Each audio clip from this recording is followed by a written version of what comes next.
Hello दोस्तों, स्वागत है आपका हमारे यूट्यूब चैनल मरीन वर्ल्ड में। दोस्तों, आज के इस वीडियो में मैं आप लोगों को बताऊंगा BMRIT कोर्स क्या है और इससे जुड़ी सारी जानकारी मैं आप लोगों को इस वीडियो में दूंगा। दोस्तों, वीडियो में आगे बढ़ने से पहले मैं आपसे रिक्वेस्ट करना चाहूँगा कि अगर आपने अभी तक इस चैनल को सब्सक्राइब नहीं किया है तो इसे ज़रूर सब्सक्राइब कर लीजिएगा और अगर ये वीडियो अच्छा लगे तो इसे शेयर ज़रूर कीजिएगा। तो चलिए दोस्तों, इस वीडियो को स्टार्ट करते हैं। दोस्तों, BMRIT यानी कि bachelor of medical radio and imaging technology एक ऐसा कोर्स है जिसका डिमांड समय के साथ साथ बढ़ रहा है। इसीलिए स्टूडेंट्स के मन में इस कोर्स को लेकर खासी उत्सुकता देखने को मिल रही है। यदि आपके मन में भी BMRIT कोर्स को लेकर कोई समस्या है तो आपको बता दें कि इस वीडियो में हम आपको BMRIT कोर्स के बारे में पूरी जानकारी देंगे। दोस्तों, यदि आप रेडियोलॉजी में अपना कैरियर बनाना चाहते हैं तो इस वीडियो को ध्यानपूर्वक पूरा देखें, क्योंकि यहाँ पर आपके सारे सवालों का जवाब मिलेगा। जैसे कि BMRIT कोर्स क्या है, BMRIT कोर्स कैसे करें, इस कोर्स की फीस कितनी होती है, इस कोर्स को करने के बाद आपको जॉब कहाँ पे मिलेगी, इस कोर्स को करने के बाद जॉब के स्कोप क्या हैं और इसमें सैलरी कितनी मिलती है, इन सभी बातों के बारे में हम विस्तारपूर्वक इस वीडियो में चर्चा करेंगे। दोस्तों, जैसे ही कोई स्टूडेंट कक्षा 12वीं पास करता है उसके मन में कैरियर को लेकर कई तरीके के सवाल आते रहते हैं कि आगे जाकर कौन सा कैरियर चुना जाए कि आने वाला भविष्य सुरक्षित हो सके। कोई डॉक्टर बनना चाहता है, कोई इंजीनियर, तो कोई वकील। लेकिन रेडियोलॉजी एक ऐसी कोर्स है जिसकी डिमांड समय के साथ साथ तेज़ी से बढ़ रही है, लेकिन अधिकतर स्टूडेंट इस कोर्स के बारे में नहीं जानते हैं। दोस्तों, BMRIT का पूरा नाम bachelor of medical radio diagnosis and imaging technology या फिर BSc medical radiology and imaging technology है। ये 3 साल 6 महीने का एक ग्रेजुएशन डिग्री लेवल कोर्स है। इसे रेडियोलॉजी कोर्स भी कहा जाता है। इस कोर्स में एडमिशन लेने के लिए आपका न्यूनतम 12वीं कक्षा पास होना जरूरी है। इस कोर्स को कंप्लीट करने के बाद BMRIT के सर्टिफिकेट धारकों को हेल्थ सेक्टर में काम करने का एक सुनहरा मौका मिलता है। यूँ कहें तो इस कोर्स को कंप्लीट होने के बाद 95% स्टूडेंट का भविष्य सुरक्षित हो जाता है। दोस्तों, जो लोग नहीं जानते हैं कि BMRIT क्या है तो उन्हें बता दें कि आप कभी न कभी देखे होंगे कि किसी मरीज को अगर अंदरूनी चोट या अंदरूनी बीमारी होती है तब डॉक्टर उन्हें एक्सरे, CT स्कैन, MRI या फिर अल्ट्रासाउंड टेस्ट कराने को कहते हैं। इस तरह के रिपोर्ट एक इमेज के तरह के होते हैं, जिसे देखने के बाद डॉक्टर को पता चल जाता है कि मरीज को कौन सा रोग हुआ है और क्या ट्रीटमेंट करना होगा। उसके बाद डॉक्टर उस रिपोर्ट के अनुसार ट्रीटमेंट करना शुरू करते हैं और कुछ ही दिनों के अंदर मरीज को रोग से छुटकारा मिल जाता है। दोस्तों, ये टेस्ट जैसे कि X ray, CT scan, MRI, ultrasound इत्यादि टेस्ट जो लोग करते हैं उन्हें रेडियोलॉजिस्ट कहते हैं और रेडियोलॉजिस्ट बनने के लिए आपको BMRIT कोर्स करना पड़ता है। दोस्तों, जैसे कि इस कोर्स के नाम से ही आपको पता चल गया होगा कि इस कोर्स में रेडिएशन के बारे में पढ़ाया जाता है, जिसके आधार पर इन सारे टेस्ट के अलावा कैंसर और ट्यूमर में जो कीमोथेरेपी दी जाती है उसके बारे में भी बारीकी से पढ़ाया जाता है। दोस्तों, अब आपको समझ में आ गया होगा कि BMRIT यानी कि bachelor of medical radio diagnosis and imaging technology course क्या है। दोस्तों, यदि हम इस कोर्स की योग्यता के बारे में बात करें तो BMRIT कोर्स के लिए न्यूनतम 12वीं कक्षा पास होना जरूरी है।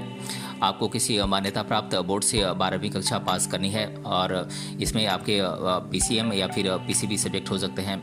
दोस्तों, PCM मतलब कि फिजिक्स, केमिस्ट्री, मैथमेटिक्स सब्जेक्ट होने चाहिए आपके 12th में, या फिर आप फिजिक्स, केमिस्ट्री, बायोलॉजी सब्जेक्ट से आप 12th कर सकते हैं।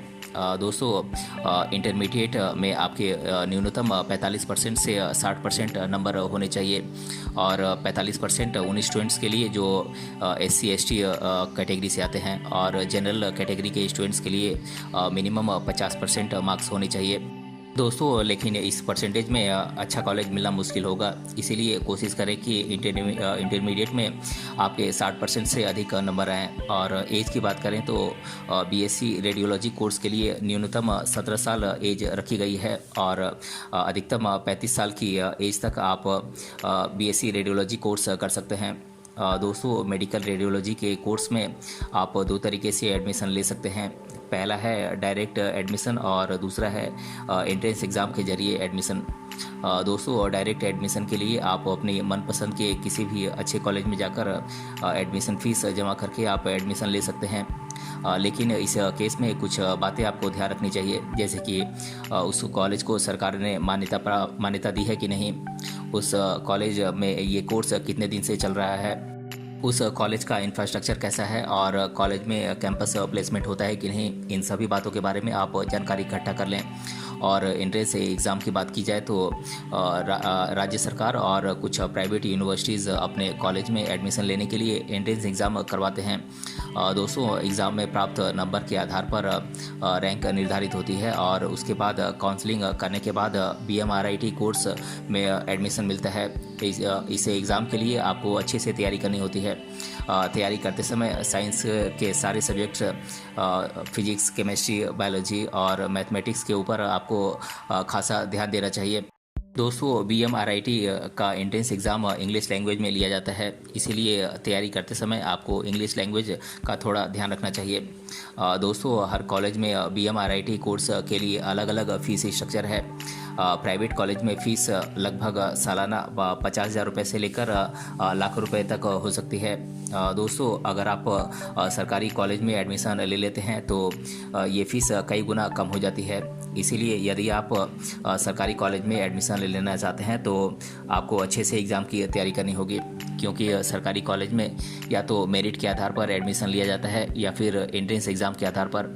और इस एग्ज़ाम में अच्छे रैंक लाने के लिए सही तरीके से आपको तैयारी करनी होगी।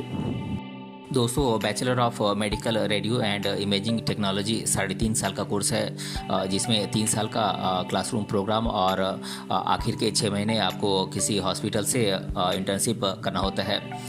दोस्तों, किसी कॉलेज में एनुअल एग्ज़ाम लिया जाता है, यानी कि 3 साल में आपको 3 एग्ज़ाम देना होता है, लेकिन अधिकतर कॉलेजेस में आपको सेमेस्टर वाइज एग्ज़ाम देने होते हैं। इसका मतलब है कि 3 साल में 6 सेमेस्टर आपको देना होता है। दोस्तों, बात करें BMRIT कोर्स के सिलेबस की, तो अब मैं आप लोगों को इस कोर्स का सिलेबस बता देता हूँ। बात करें फर्स्ट सेमेस्टर के सिलेबस की, तो फर्स्ट सेमेस्टर का सिलेबस है fundamentals of imaging technology, basics of anatomy, basics of physiology, basic computer skills, communication skills. दोस्तों, बात करें सेकेंड सेमेस्टर की सिलेबस की, तो सेकेंड सेमेस्टर का सिलेबस है radiological physics, radiographic photography, radiographic anatomy, general principles of hospital practice and care of patients. दोस्तों, बात करें तीसरे सेमेस्टर के सिलेबस की, तो इसका सिलेबस है radiographic techniques, routine procedure paper 1, physics of radiographic equipment, histopathology and histotechniques paper 1, radiographic techniques routine procedure paper 2, radiographic techniques routine procedure paper 3। दोस्तों, बात करें फोर्थ सेमेस्टर के सिलेबस की, तो इसका सिलेबस है quality assurance and radiation safety, patient care in diagnostic radiology, radiographic techniques special procedure paper 1, radiographic techniques special procedure paper 2, radiographic techniques special procedure paper 3। दोस्तों, बात करें फिफ्थ सेमेस्टर के syllabus की, तो इसका सिलेबस है physics of new imaging modalities, CT and ultrasound, CT imaging and contrast technique, CT imaging and patient care technologist role and practical, physics of new imaging modalities, MRI and digital imaging. और दोस्तों, six semester का syllabus है ultrasound imaging, MRI imaging, patient care technologist role and practical, organising and managing imaging department, interventional and digital radiology. और दोस्तों, six semester में आपको project भी तैयार करना होता है। दोस्तों, हर यूनिवर्सिटी के अनुसार सब्जेक्ट कम और ज़्यादा हो सकते हैं। दोस्तों, BMRIT कोर्स करने के लिए हमारे देश में कई सारे कॉलेजेस हैं, लेकिन आप जिस कॉलेज में एडमिशन लेना चाहते हैं उसके बारे में सही से जांच पड़ताल कर लें, क्योंकि कुछ ऐसे कॉलेजेस हैं जिनसे दूरी बनाए रखना ही बेहतर है।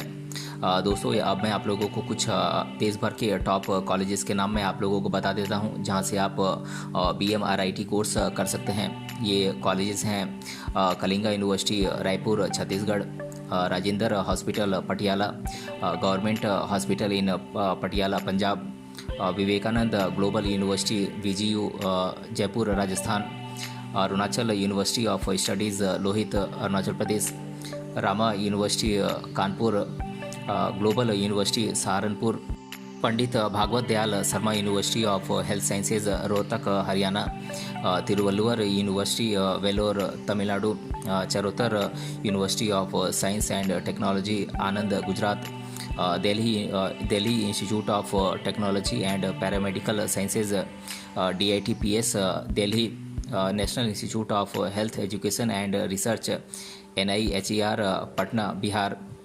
दोस्तों 3.5 साल के रेडियोलॉजी ग्रेजुएशन कोर्स पूरा होने के बाद आपके सामने कई तरीके के जॉब्स के दरवाजे खुल जाते हैं। अब मैं आप लोगों को कुछ जॉब के नाम मैं आप लोगों को बता देता हूं, जिसमें आप कैरियर बना सकते हैं। दोस्तों BMRIT कोर्स करने के बाद आप clinical and medical research organisation के क्षेत्र में आप कैरियर बना सकते हैं। आप कॉलेज में प्रोफेसर के रूप में आप काम कर सकते हैं। आप हर तरीके के सरकारी अस्पताल में रेडियोलॉजिस्ट के तौर पर आप काम कर सकते हैं। आप प्राइवेट हॉस्पिटल में रेडियोलॉजिस्ट के तौर पर काम कर सकते हैं। आप डायग्नोस्टिक एंड मेडिकल लेबोरेटरीज में आप जॉब कर सकते हैं। आप फार्मा एंड बायोटेक कंपनीज में जॉब कर सकते हैं।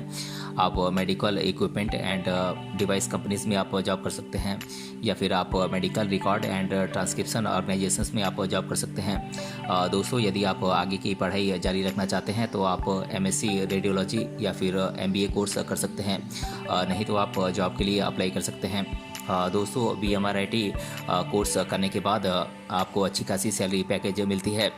आमतौर पर सैलरी 2 चीज़ों पर निर्भर करती है। पहला है एक्सपीरियंस और दूसरा है वर्क सेक्टर। दोस्तों यदि शुरुआत में एवरेज सैलरी की बात करें तो गवर्नमेंट सेक्टर में आपको 25,000 से 40,000 रुपये मंथली सैलरी मिलती है, और प्राइवेट सेक्टर में आपको 20,000 से 30,000 रुपये पर मंथ मिलती है। जैसे जैसे आपका एक्सपीरियंस बढ़ता जाता है वैसे वैसे आपकी सैलरी भी बढ़ती ही जाती है। तो दोस्तों आज की इस वीडियो में हमने जाना BMRIT कोर्स क्या है, और इसके बारे में मैंने आप लोगों को डिटेल से बताया है। अगर ये वीडियो आपको पसंद आया है तो अपने फ्रेंड्स सभी से ज़रूर शेयर करें, और हमें कमेंट बॉक्स में कमेंट करके बताएं कि ये वीडियो आपको कैसा लगा। मिलते हैं अगले वीडियो में किसी अन्य टॉपिक के साथ, तब तक के लिए धन्यवाद।